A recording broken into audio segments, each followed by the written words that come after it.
Diyos na fugag, danitang ngami muragi ira, kansyon at tampo irapo.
Tayo po ay tumayong lahat.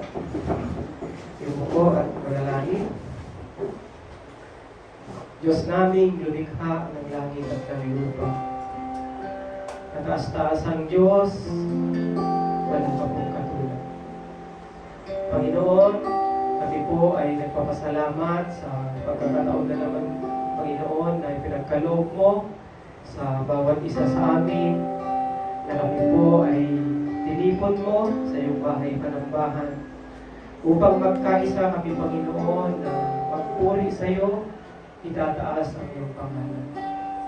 Panginoon, dalangin namin na banal na Espiritu ang siyang manguna sa amin. Buksan mo, Panginoon, ang aming mga pangunawa. Bigyan mo kami ng karunungan. At patawarin mo din kami, Panginoon, sa aming mga nagawang mga kasalanan. Upang sa ganon, Panginoon, ay magiging karapat-dapat kami na magpuri sa iyo. Dalangin din namin, Panginoon, ang iyong mga salita na maririnig namin. Itanin mo, Panginoon, sa puso, isipan namin, upang sa ganon ay may sa buhay namin sa araw-araw, Panginoon. Marami pong salamat. Ito po ang aming samot dalangin sa pangalan ng aming Panginoong Jesus. Amen. Patuloy po tayo na tumayo.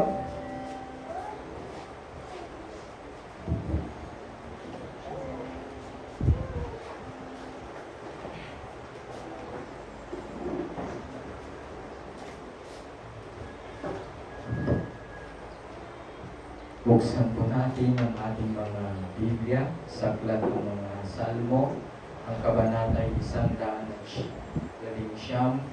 ang talatay 9 hanggang 10. Ganito po ang sinabi. Pagiging masunurin sa kautusan niyo. Paano mapapanatiling malinis ang pamumuhay ng sino mang tao sa kanilang kabataan? Sa pamamagitan ng pagsunod sa banal mong kautusan. Buong puso ang hangat kong sambahin at paglingkuran. Huwag mo akong hahayaang sa utos mo ay sumunod. Ang banal mong kautos ay sa puso ko iingatan, upang hindi magkasala laban sa iyo kailanman. Pupurihin kita, Yahweh, ikay aking pupurihin. Ang lahat ng tuntunin mo ay ituro ko sa akin. Ang lahat mong mga utos na sa akin ibinigay. Palagi kong babanggitin, malakas kong isisigaw. Nagagalak na susundin ko ang iyong kautusan, higit pa sa kagalakang dulot nitong kayamanan. Ako'y laging mag-aaral sa lahat ng tuntunin mo, ng aking maunawaan, pagbulay-bulayan ko. Sa bigay mong kautusay, lubos akong nalulubog. Iingatan sa puso ko upang iyo'y di malima.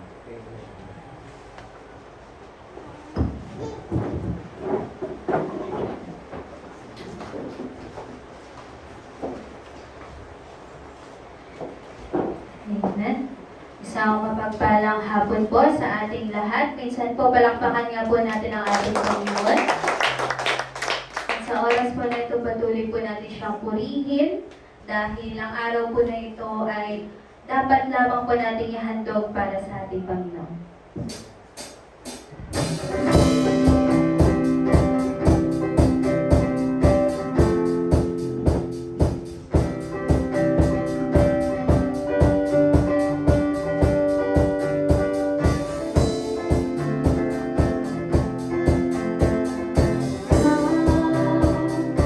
Now is the time to worship God.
patuloy po natin siyang purihin ng buong puso ng ating buong kaluluwa.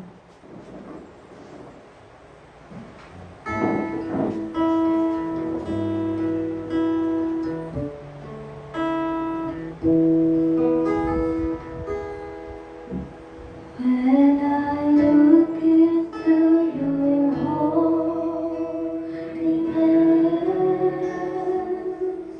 when I gaze into your loveliness,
reason that we live is to honor you, Lord, to glorify you, O God.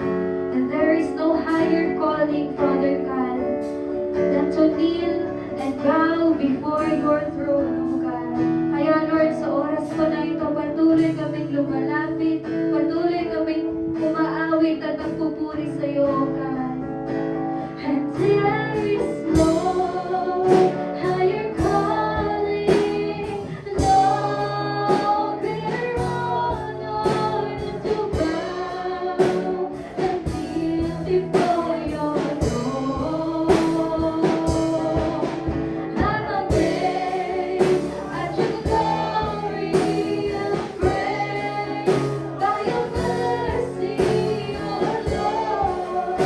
I live to worship you. There is no higher calling.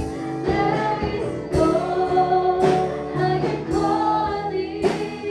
No greater honor than to bow and kneel before your throne.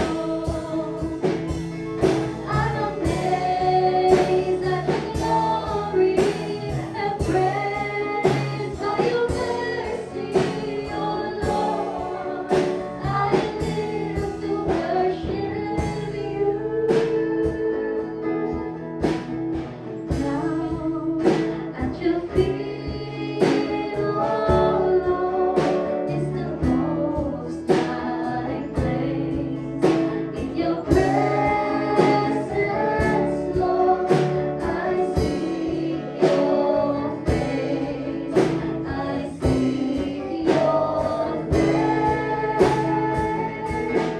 There is no higher calling, no greater honor than to bow and kneel before your throne.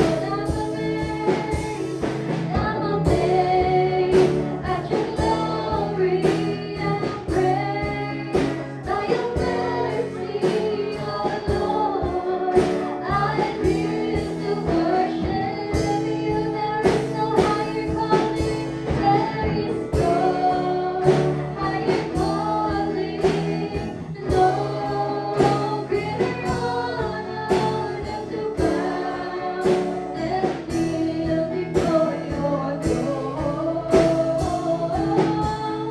I'm amazed at your glory and praise by your mercy, O Lord. I live to worship you.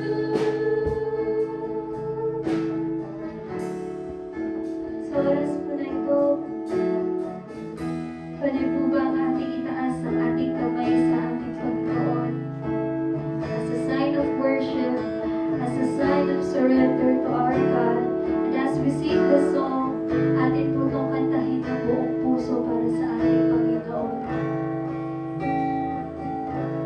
And there is no higher calling, no greater honor than to bow and kneel before your throne.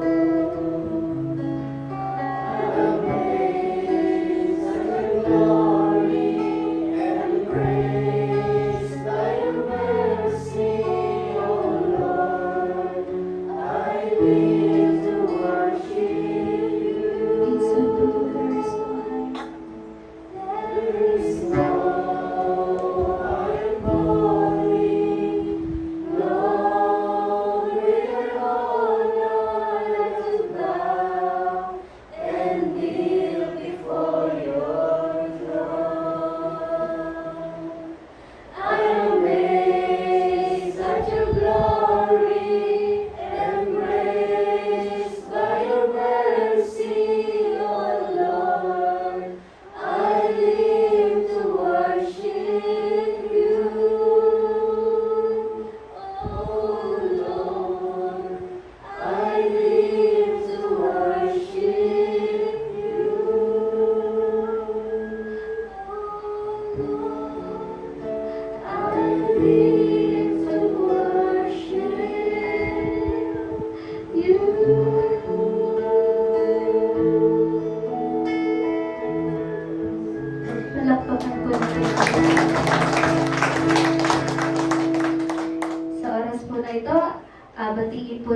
bawat isa.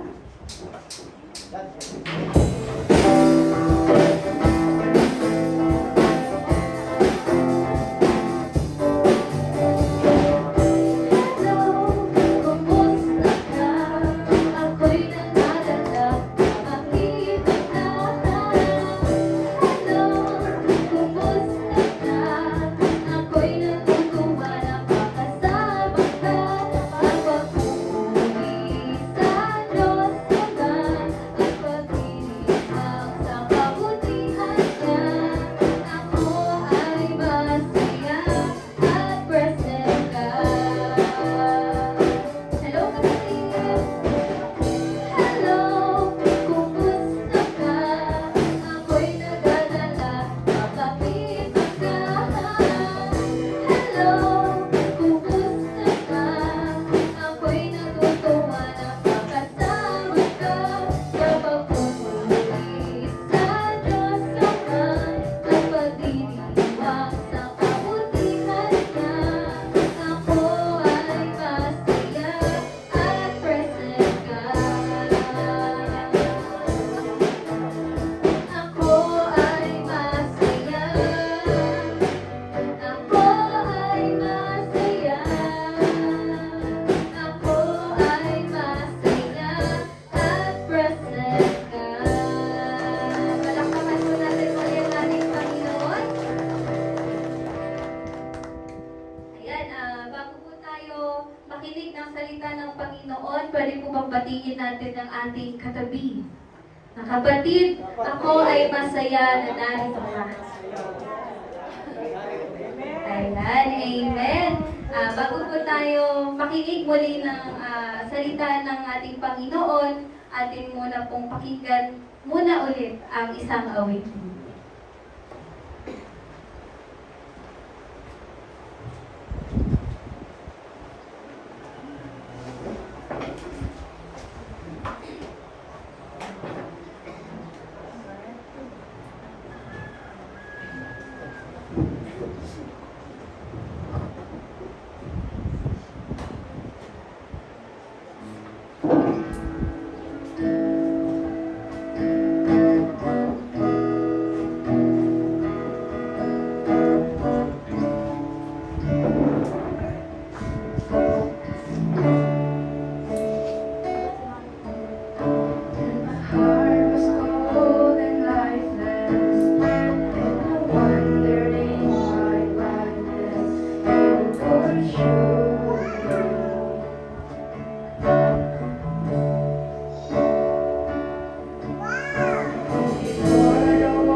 isang mapagpalang araw ng Panginoon para sa ating lahat. It is the Lord's Day. At marapat lamang po na tayo'y nagagalak na naririto ngayon upang ating dakilain, purihin at sambahin ang Diyos na kabanal-banalan sa lahat, ang Diyos na siyang lumikha ng langit at ng lupa at lahat ng naririto, maging ang mga nakikita natin at hindi man natin nakikita nasa kataas-taasan o kalaliman, ay siya ang lumikha ng lahat. Sa Kanya nagmula ang lahat at sa Kanya pa din patuloy na nag-exist at sa Kanya din magwawakas ang lahat ng bagay. Kung kaya marapat lamang na ituon natin ang ating pansin, ang ating isipan, ang ating puso upang maging sa pakikinig natin ay mabigyan natin ng karangalan ng ating Panginoon.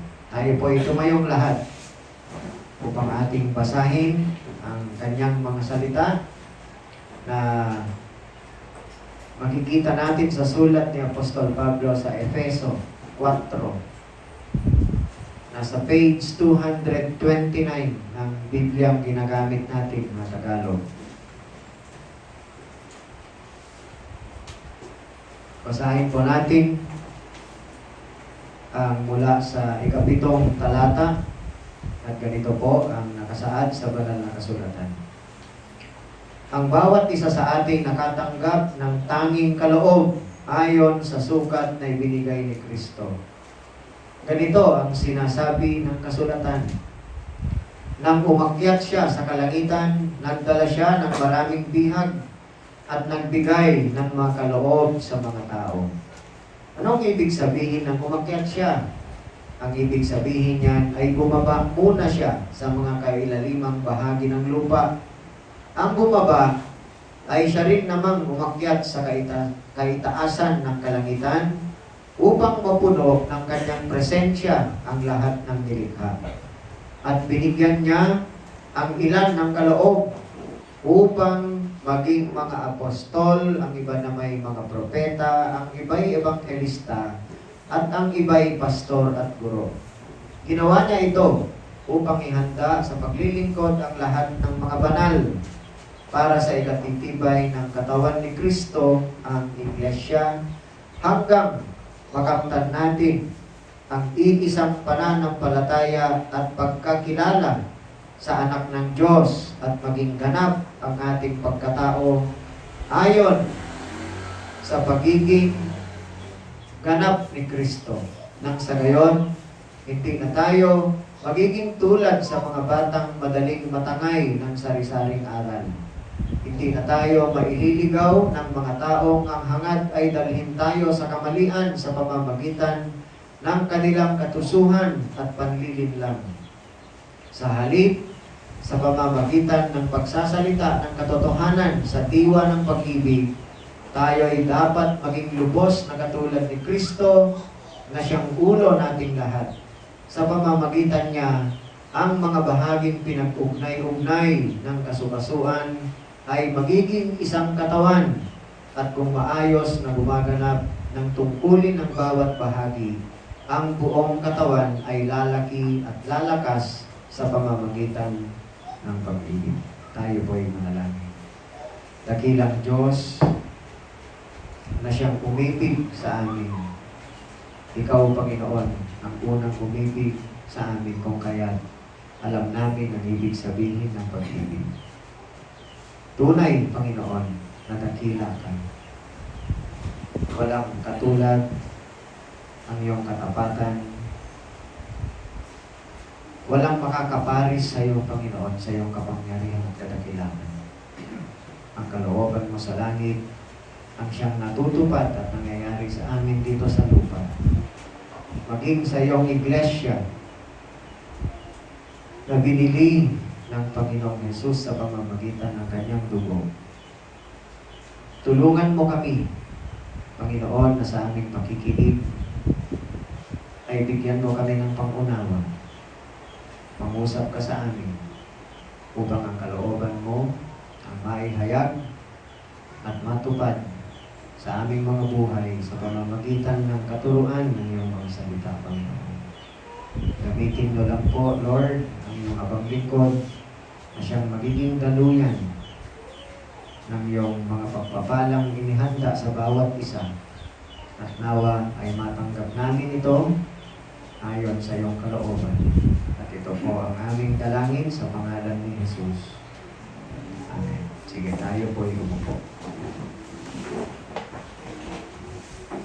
Katulad din po ng naihayag kong mensahe sa inyo ng linggo, ang pinakamataas dapat na hangarin ng isang mananampalatayang tinawag, pinili ng Diyos na maging kanya. Sapagkat yan din ang hangad ng Diyos para sa atin ay walang iba kundi ang maging ganap ang ating pagkatao ayon sa pagiging ganap ni Kristo.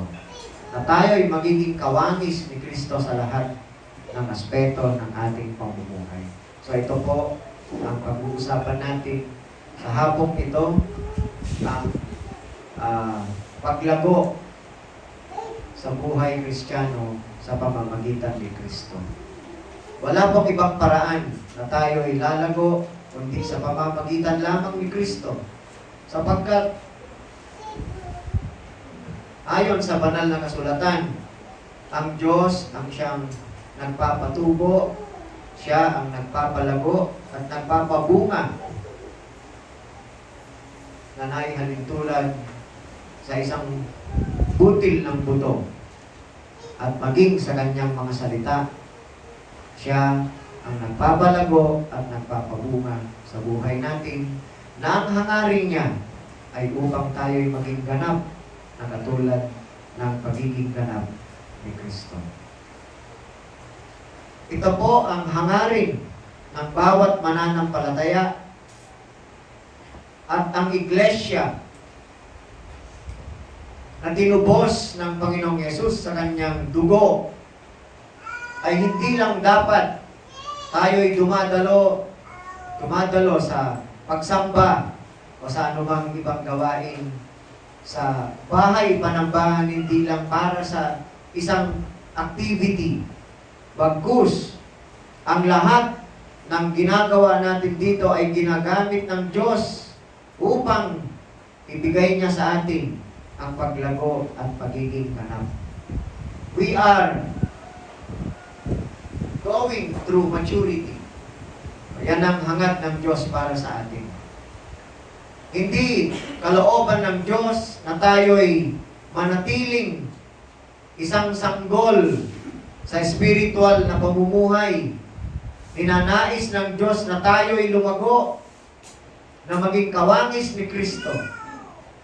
At itong mga nabasa nating mga talata sa sulat ni Apostol Pablo sa Efeso 4 ay ipinapaliwanag nito kung ano ang ibig sabihin ng paglago, pagiging ganap, maturity, kung paano tayo lalago at lalakas, at kung paano natin magagampanan ang ating tungkulin sa kanyang katawan bilang iglesia.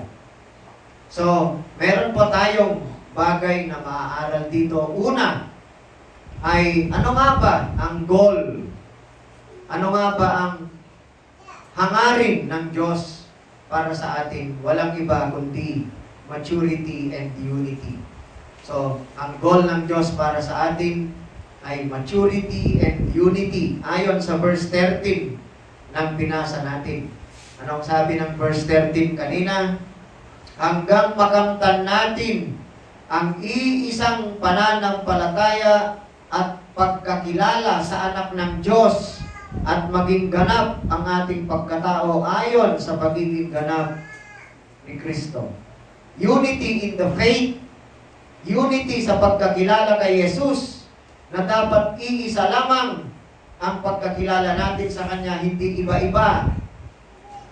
Iisa lang dapat ang pagkakilala natin na si Kristo ay siyang anak ng kataas-taasang Diyos na si Kristo, sa Kanya nakikita ang buong ningning ng kadakilaan ng Diyos, na Siya ay Diyos na nagkatawang tao, na pinili niya maging katulad natin, ibinanganak sa pamamagitan ng isang birhen na si Maria, at siya'y pinahirapan.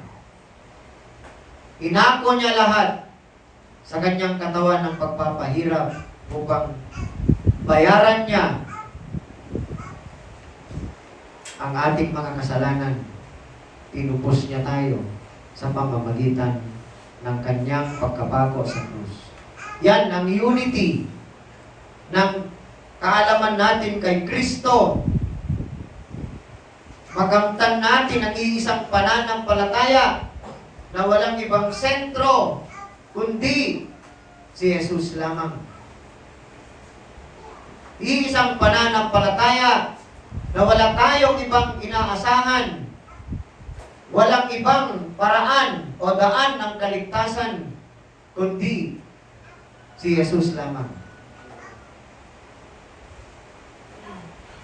Yan ang hangarin ng Diyos para sa ating lahat.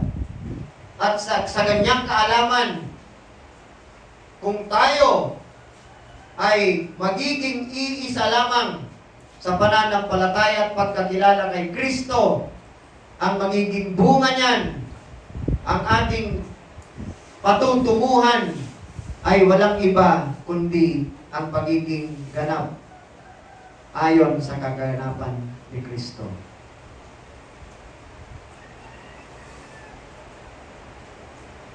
Hindi hangarin ng Diyos na tayo ay manatiling katulad ng isang sanggol lamang sa pananampalataya. Kahit nga sa tunay na kalagayan sa buhay physical, hindi ba ang sanggol ay kusang lumalaki habang siya ay pinapainom ng gatas o pinapakain? Maliban lang doon sa talagang may condition, no, na hindi siya nakakalaki ng normal. Ngunit ganun pa man, ay nagmamature pa din. How much more sa isang mananampalatayang pinili at tinawag ng Diyos na maging kawangis ng kanyang anak. Yan ang hangarin ng Diyos sa ating mga kapatid. We are growing toward being fully like Jesus. Iisa, united in truth, united in heart, and complete in Him. Kay Kristo lamang tayo magiging ganap. Pag sinabing kumpleto, walang kakulangan. At ang kaganapang yan ay mangyayari sa pamamagitan lamang ni Kristo at wala ng iba. Ang bata kapag maliit pa, nawiwili tayong tignan. Diba? Cute siya. Yan ang sabi natin. Maraming nawiwili sa bata. Kaya kung minsan gusto natin kargahin ang bata. Ngunit, hindi panghabang buhay na cute lang siya. Kailangan niyang lumago. Hindi kailangan mananatili siyang ganon ang kalagayan magpakailanman. Kailangan ma-develop ang kalakasan sa kanya, ang pag-unawa, at ang kanyang karakter. Ganon din ang hangarin ng Diyos sa atin. Hangarin ng Diyos na tayo'y lumago hanggat tayo'y maging kawangis ni Kristo na kanyang anak at ating Panginoon. So anong lesson para sa atin dito? Ang paglago para sa Kristiyano ay hindi optional. Ibig sabihin, hindi yung lalago ka kung gusto mo o hindi. Hindi yan normal para sa isang mananampalataya. Sapagkat ang hangarin ng Diyos sa atin ay hindi niya sinabing pipiliin natin kung gusto natin lumago o hindi. Hindi. Ang plano ng Diyos para sa atin, ayon sa nabasa natin, ay kailangang makamtan natin. Kaya nga nagbigay siya ng kaloob. Hindi ba't nabasa natin? Nagbigay siya ng kaloob sa bawat isa. Doon sa verse 7, ang bawat isa sa atin nakatanggap ng tanging kaloob ayon sa sukat na ibinigay ni Kristo. Nagbigay siya ng maging mga apostol, maging propeta, ang iba'y ebanghelista at ang iba'y pastor at guro. Ano bang hangarin ng Diyos sa pagbibigay niya ng ganito? Ang sabi sa verse 12, ginawa niya ito upang ihanda sa paglilingkod ang lahat ng mga banal para sa ikatitibay ng katawan ni Kristo, ang Iglesia. Yan ang hangarin ng Diyos. Kaya ang growth o ang paglago ay hindi optional para sa isang mananampalataya. Ang maturity, ang pagiging ganap sa iisang pananampalataya, sa iisang katotohanan, isang malalim na pagkakilala kay Jesus na ang karakter natin ay naaayon o nagmamatch sa nature ni Jesus na siyang ulo ng buong iglesia. Yan ang una, mga kapatid. Ang pangalawang point na nais kong iparating sa inyo ay nakikita natin ang kaibahan, contrast ng mature at saka immature na mananampalataya. Sa verse 14, ang sabi ng binasa natin, nang sa gayon, hindi na tayo magiging tulad sa mga batang madaling matangay ng sari-saring aral. Hindi na tayo maililigaw ng mga taong ang hangad ay dalhin tayo sa kamalian sa pamamagitan ng kanilang katusuhan at panlilinlang. Yan ang sabi sa verse 14. So, ang punto dito ni Apostol Pablo, mga kapatid, ang isang nananatiling kulang sa kaganapan o immature ay madaling malinlang, madaling ma-confuse, siya ay madaling maakay, palayo, o maliligaw. Yan ang sinasabi ng Biblia sa isang mababa pa ang kanyang maturity o kaganapan. Ngunit ang isang tunay na nagiging ganap sa pamamagitan ng kaganapan ni Kristo ay matibay, steady, hindi nalilinlang. Siya ay grounded sa katotohanan at nalalaman niya kung ano ang tunay na totoo at kung ano ang malapit lamang sa katotohanan o kaya medyo totoo. Yan ang tinatawag na discerning. Ang discernment kasi ay hindi lamang to identify ang tama sa hindi tama, ngunit ang mas malalim pa na discernment na masasabi ay yung nakikita mo ang kaibahan ng totoong katotohanan at yung nagpapanggap na katotohanan lamang. Yung malapit na malapit sa katotohanan. Katulad ng sabi ng Panginoong Yesus nung ginamit niya ang isang talinghaga ng trigo at ng damo. Kasi noong panahon nila, yung trigo ay may halos katulad na damo na sa kanilang pagtubo. Pagka hindi ka marunong tumingin, ang akala mo, trigo pa din yung tumubo, yun pala ay damo na. Saka mo palang makikilala ang trigo at ang damo kapag sila'y namulaklak na at namunga, doon palang makikilala. So, ang tunay na ganap ng Kristiyano ay hindi siya nagpapatangay sa sari-saring aral, hindi madaling matangay. Hindi siya maililigaw ng iba't ibang katuruan ng mga taong ang hangad ay dalhin sa kamalian sa pamamagitan ng kanilang katusuhan at panlilinlang. nalalaman niya kung ang kanyang naririnig o kanyang nababasa sa tulong ng banal na Espiritu ay makikita niya kung yun nga ba ay tulong nakatuon lamang o faithful sa tamang katuruan ng Biblia o hindi. Samantalang ang mga immature Christian ay kung ano-ano lang ang tinuturo sa kanila, tinatanggap nila nang hindi man lamang inaaral kung yun nga ba ay consistent sa itinuturo ng Biblia. Natatangay sila. Wala silang discernment. Kahit na sinasasabihin sa kanila na gawin mo ito, kahit na labag na sa sinasabi ng banal na kasulatan, ay para silang ang pinaka-right term ay uto-uto. Alam natin ang uto-uto, di ba? Kahit na mapapahamak na siya, doon sa gagawin niya ay gagawin pa rin niya because he lacks discernment.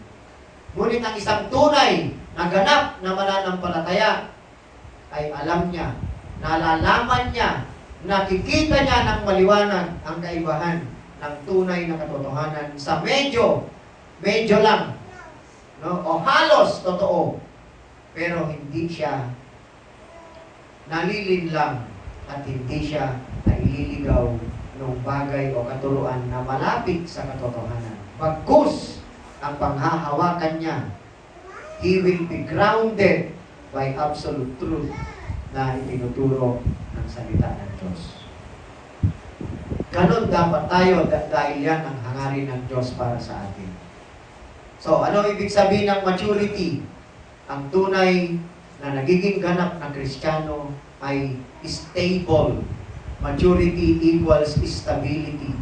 Hindi siya natatangay ng iba't ibang o sari-saring aral ang tawag dito at hindi siya naililigaw ng mga tao ang hangarin para sa kanila ay akayin sila sa kamalian. Hindi siya natatangay. Ganyan dapat tayo mga kapatid dahil yan ang hangarin ng Diyos para sa atin. Gusto nating mag-aral. Sa katunayan, ako nga, ilang taon na ako, 55 years old na ako. Pero gusto ko pa ding magbasa ng mga aklat, lalong-lalo na ang mga aklat na tumutulong upang mas lalo ko pang makilala ang Panginoon sa buhay ko. Mas lalo ko pang malaman ang malalim na kahulugan ng kanyang mga turo. Ganyan dapat tayo. Huwag tayong tumigil na hangarin na malaman ang mga spiritual na katotohanan na nakapaloob sa kanyang aklat, ang Biblia. Huwag tayong tumigil. Yan dapat ang inahangad natin palagi sapagkat yan nga ang kalooban ng Diyos sa atin. Kapag nauunawaan mong mabuti ang turo ng salita ng Diyos, mas lalo kang magiging matibay. Hindi ka maililigaw, hindi ka matatangay ng sari-saring mga turo, kundi ang panghahawakan mo lang ay ang absolute truth na tinuturo ng salita ng Diyos. Pero hindi naman sapat mga kapatid, na basta lamang maunawaan natin ito, nalalagaw ang ating kaisipan sa mga turo ng banal na kasulatan. Ang hangarin ng Diyos ay hindi lang basta malaman natin ang nakapaloob dito, maunawaan natin at kaya nating ituro. Ang pinakamataas na hangarin ng Diyos ay makita ito sa ating pamumuhay at magre-resulta sa pagiging bagong nilalang nating transformation. Habang nagmamature ang isang Kristiyano, ay mas lalo po nating nakikita ang kapangyarihan ng Diyos na bumabago sa ating pagkatao. So kapag hindi nababago ang ating pagkatao sa paglipas ng taon, ng panahon na tayo'y nag-aaral ng salita ng Diyos, ibig sabihin we are not getting mature. maybe there's something wrong sa atin. Kaya, kailangan magkaroon ng paglago sa ating mga kapatid. Huwag tayong makontento na manatili tayong spiritual babes na tinatawag, na parang sanggol. Hindi normal po na tayo ay manatiling parang sanggol lang sa kaalaman sa mga bagay na spiritual, lalong-lalo na sa ating Panginoong Jesus. So yan ang pangalawa. Ang pangatlo, paano tayo pinapalago ng Diyos sa pamamagitan ni Kristo? Sabi sa verse 15, sa halip sa pamamagitan ng pagsasalita ng katotohanan sa diwa ng pag-ibig, tayo'y dapat maging lubos na katulad ni Kristo na siyang ulo nating lahat. Paano? Anong paraan ng Diyos upang tayo'y lumago at maging ganap? Ang sabi sa pamamagitan ng katotohanan, truth plus love. Yan ang sabi. Sa pagsasalita ng katotohanan sa diwa ng pag-ibig. Ang paglago at pagiging ganap ay nangyayari lamang kung ang katotohanan at ang pag-ibig ay nakikitang gumagawa at na-accomplish sa buhay natin. Ibig sabihin, isang indikasyon na tayo'y lumalago at nagiging ganap ay kung sa paglipas ng mga araw, hinahangad natin ang pamumuhay na palaging sa katotohanan o ang sinasabi natin palagi ay pawang katotohanan. Ayaw na natin sa pagsisinungaling o sa mga bagay na hindi nagsasabi ng katotohanan. Pero hindi pwedeng paghiwalayin ang katotohanan at ang pag-ibig. Sapagkat, katulad ng sabi ng ilang mga theologians, truth without love ay magiging harsh and judgmental or even divisive. Kapag katotohanan lamang ang sinasabi mo sa iyong kapatid, halimbawa, meron kang nakita sa kanya na kanyang pagkakamali, sinabi mo ang totoo, ngunit walang pag-ibig sa pagsasabi mo, yan ay pagpapakita lamang ng pagiging magaspang, harsh, judgmental. Gusto mo lang i-point out ang kanyang kamalian, hindi upang siya ay ma-restore, hindi yun ang hangarin, pagkus ay upang siya ay ma-condemn. So, truth without love ay hindi po balanse. Kung pag-ibig lang din, love without truth, yan po ay mahina. Pwedeng mahulog sa kompromiso at pwede pang mahulog sa kamalian. Yung pangungunsinti, yan ang dapat nating iwasan. Kaya, kung nagkamali ang isa sa atin, kailangan nating pagsabihan siya within the environment of love. Nang hangarin natin ay maituwid siya sa kanyang pagkakamali. Hindi upang mapahiya lang siya, upang hindi masabing palagi siyang nagkakamali, hindi. Ang problema kung minsan, kung pinoprotektahan natin palagi na huwag masaktan ang damdamin ng kapatid natin kahit mali ng ginagawa niya, tayo ay nahuhulog sa kompromiso. Ang mahirap, patuloy niyang gagawin ang kanyang ginagawa na hindi naaayon sa kalooban ng Diyos sapagkat we fail to confront and correct, ituwid ang kanyang pagkakamali. Huwag tayong matakot na punain ang sino man sa atin dahil natutulungan tayo. Ang hangarin ng Diyos ay dapat na sabay-sabay tayong lumago. Bawat bahagi ng katawan ni Kristo, ang iglesia, ay wala dapat na pag-iiwanan. Sabay-sabay tayong lalago to attain unity in the faith and in the knowledge of our Lord and Savior Jesus Christ. Yan ang sabi ng Biblia. So ano dapat? Hindi truth without love, hindi love without truth. Ngunit ang turo ng Biblia ay truth plus love. Ang resulta ay growth in Christ. Paglago kay Kristo. Kung minsan, ang paraan ng Diyos sa pagpapalago sa atin ay hindi komportable sa atin. Kung minsan, ang paraan ng Diyos, kasi sa pamamagitan lang ni Kristo, nabasa natin kanina, no?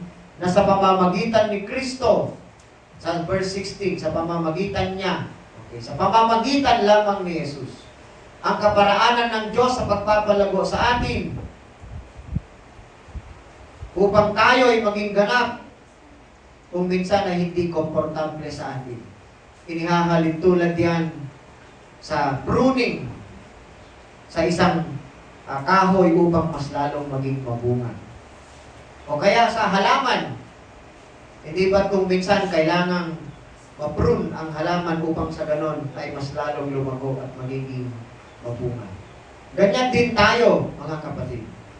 Ngunit, ang ginagawa ng Diyos sa atin ay hindi basta lamang sinasaktan tayo.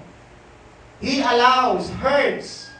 Inaalaw ng Diyos na tayo'y masaktan. Inaalaw ng Diyos na tayo'y manghina. Inaalaw ng Diyos ang lahat ng bagay na magaganap sa buhay natin. Hindi upang basasaktan lang tayo, kundi to build us up upang tayo'y lumago so that growth will take up. Ginagawa ng Diyos yan habang dinidisiplina niya tayo. He does it carefully. Merong pag-iingat. He gently, inaakay niya tayo ng banayad. Halimbawa tayo'y nawawala na sa landas. Hindi siya gumagamit ng pamalo upang tayo'y bumalik sa tamang landas bagkus. Inaakay na tayo gently at iniingatan pa rin niya tayo sapagkat ganyan ang pag-ibig ng Diyos. Ang pagtutuwid kasi at ang pagtuturo ay kailangang magawa sa diwa ng pag-ibig. Correction and teaching must always be done in love. Kapag wala ang pag-ibig, ang pagtutuwid at pagtuturo ay walang maitutulot na mabuti sa atin. Masasaktan lamang ang tao na ating itinutuwid at tinuturuan. So ano ang dapat natin gawin, mga kapatid? Magtulungan tayo. We help each other grow. Kung sinasabi natin kung ano ang totoo, ngunit gawin natin yan na palaging ang puso natin ay may totoong pag-ibig at malasakit sa ating kapatid.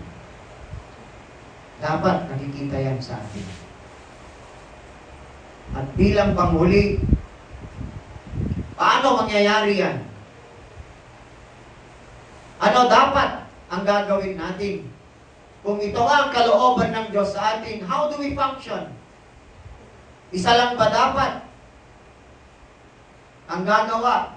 Hindi. Anong sabi ng verse 16? Sa pamamagitan niya, ang mga bahaging pinag-ugnay-ugnay ng kasukasuan ay magiging isang katawan at kung maayos na gumaganap ng tungkulin ng bawat bahagi. Maayos na gumaganap ng tungkulin ng bawat bahagi, ang buong katawan ay lalaki at lalakas sa pamamagitan ng pag-ibig. Walang exempted.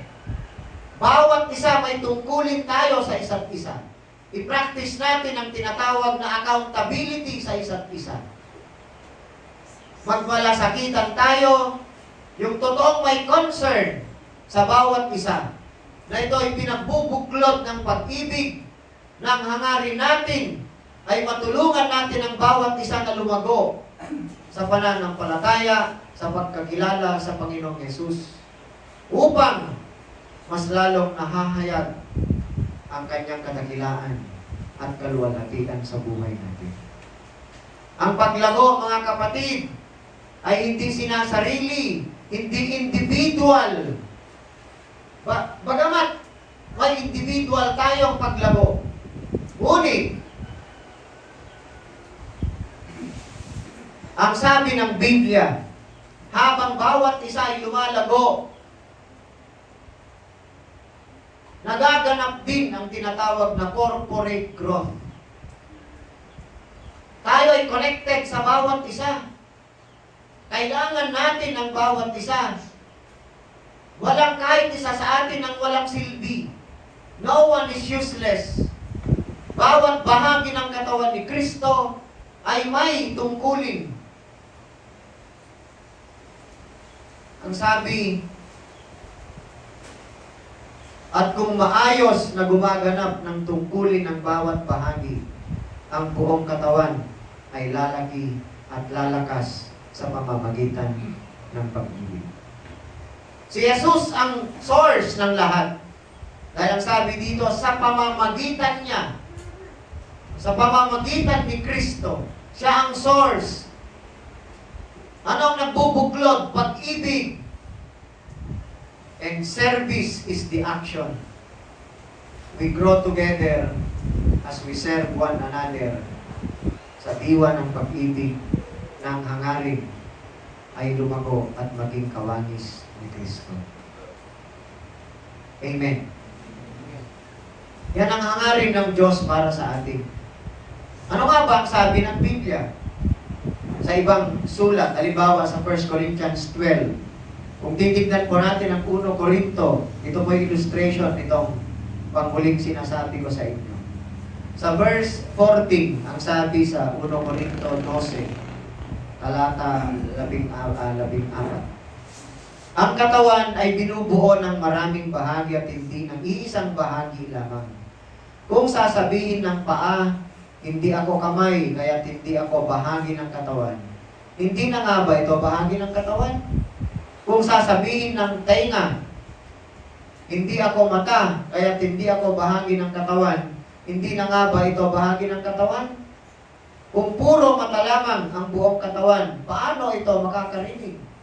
Kung puro tainga lamang ang buong katawan, paano ito makakalamoy? Subalit, inilagay ng Diyos ang bawat bahagi ng katawan ayon sa kanyang kalooban. Kung ang lahat ng bahagi ay pare-pareho, hindi iyan may tuturing ng katawan. Ngunit ang totoo'y marami ang mga bahagi, ngunit iisa lamang ang katawan. Iba-iba tayo ng tungkulin ayon sa itinakda ng Diyos, ngunit iisang katawan tayo. Bawat isa sa atin ay may silbi. Bawat isa sa atin ay may tungkulin na kailangan nating gampanan. Magtulungan tayo. Magtulungan tayo, mga kapatid. So, ano ang gustong ituro ng Diyos sa atin? Ang kalooban ng Diyos ay malinaw sa binasa natin. Ang goal ng Diyos para sa atin to be like Christ. Ang karakter natin, ano dapat ang nadidevelop sa karakter natin? To be stable in truth. Kailangan maging matibay tayo sa katotohanan. At ang paraan ng Diyos, kailangan natin sabihin ang katotohanan sa diwa ng pag-ibig.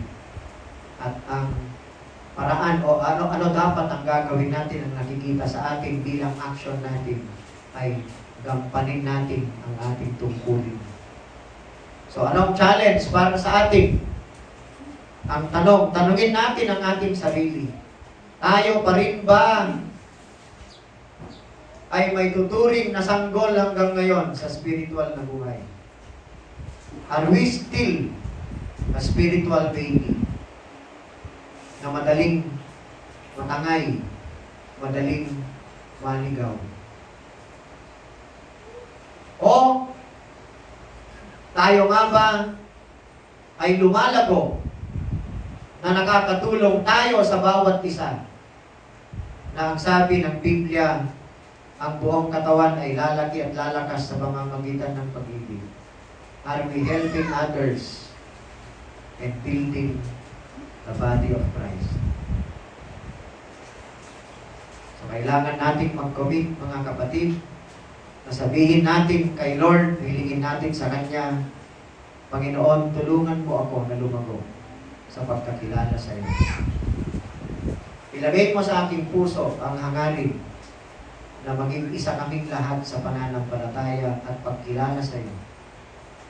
At tulungan mo ako na magampanan ko ang tungkulin ko sa pagpapalagi at pagpapalakas ng iyong katawan ng Iglesia sa pamamagitan ng pag-ibig. Yan ang dapat nating hilingin sa Diyos palagi. Praise God, tayo po ay manalangin. Dakilang Diyos, tunay ng iyong mga salita ay buhay at makapangyarihan. Lubhang mahalaga para sa amin ang matuto sa turo ng iyong mga salita, ngunit mas mahalaga, Panginoon, na ito ay magamit namin, maisabuhay namin, makita ang bunga ng kapangyarihan ng mga salitang ito na siyang babago sa amin, Panginoon, upang kami po ay lumago at maging ganap sa pamamagitan ng kaganapan ni Kristo. Nawa ay ito ang maging hangarin ng bawat isa sa amin. Tulungan mo kami sa aming mga kahinaan. Tulungan mo kami, Panginoon, na nawa ang bunga ng banal na Espiritu ay makita sa aming pamumuhay. Hindi lang paminsan-minsan bagkus, ay araw-araw, every moment, na wala kaming ibang hangarin o paghahanapan ng aming kagalakan, kundi ikaw lamang at ang pagtupad sa iyong kalooban. Ingatan manawa ang bawat isa sa amin. Nawa ay natanggap ng bawat isa ang pagpapalang inilaan mo ayon sa turo ng iyong mga salita. At ito po ang aming dalangin sa pangalan ng aming Panginoong Hesus. Amen.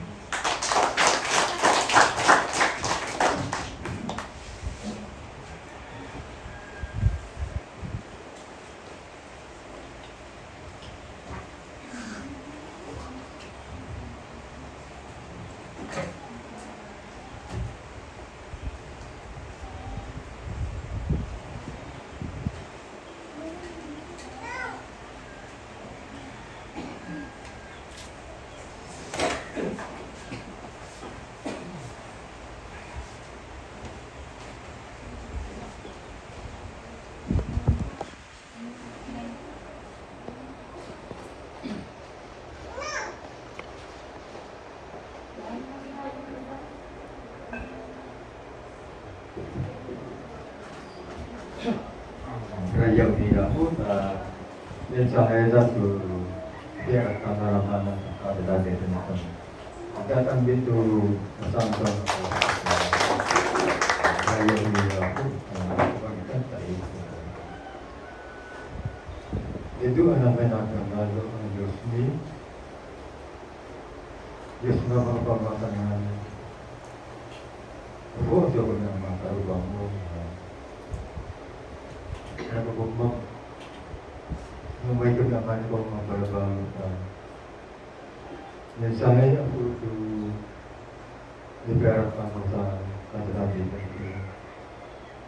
kido ako mga to wala na mga ito ang maging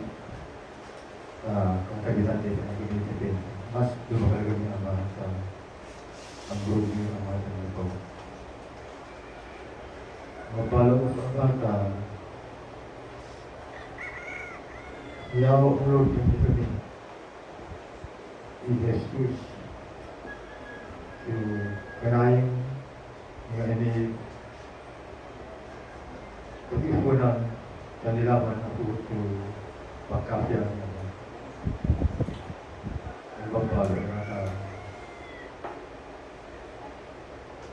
kalalo mo takara dito ni kini. Walang ako ta uto nono ni iaya begitu kata dito ni kini. Mas lumago pagita ang group kita nito. Pagbalo ng tayo ito. Pagbalo ng amate tablis ng ako. Nagaro amatan ni kau.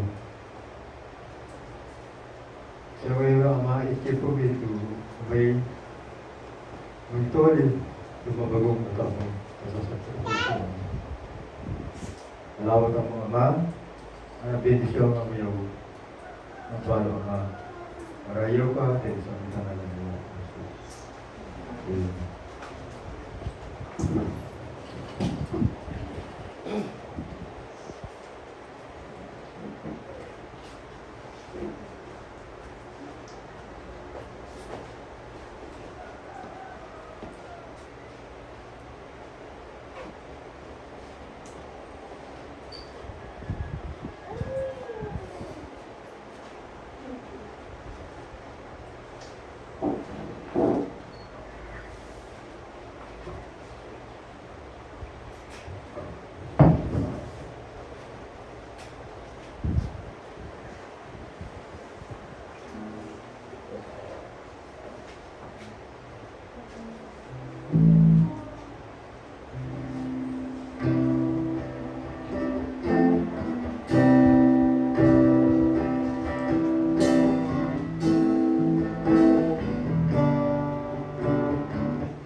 Tayo pong lahat ay tumayo para sa pangwakas nating panalangin. Yumuko po tayo.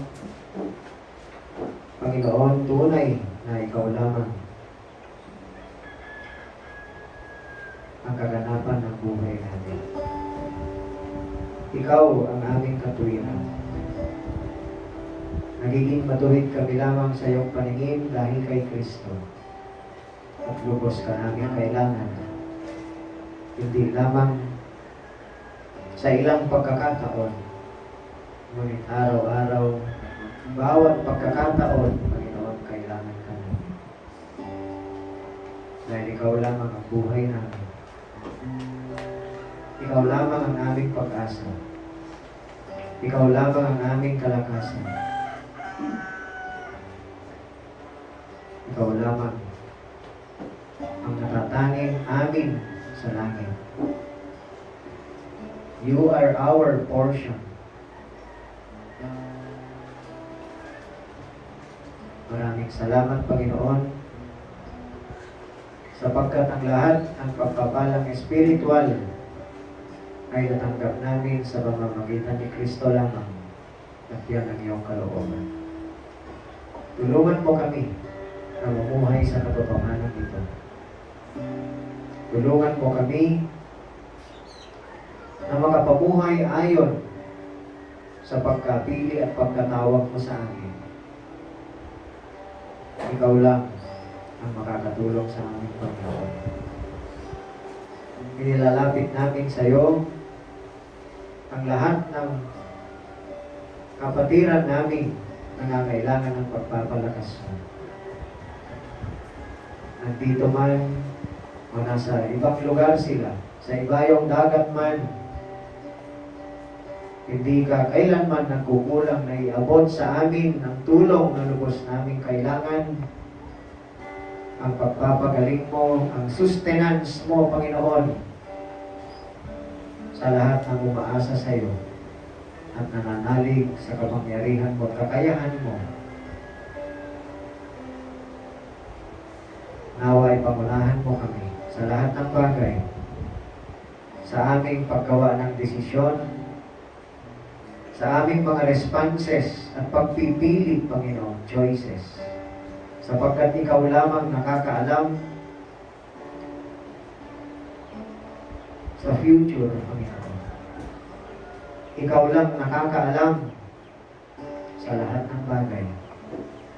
Kung kaya't lubos kaming umaasa sa iyo, na pangunahan mo ang pamumuhay namin. Bawat momento, bawat pagkakataon, O Diyos.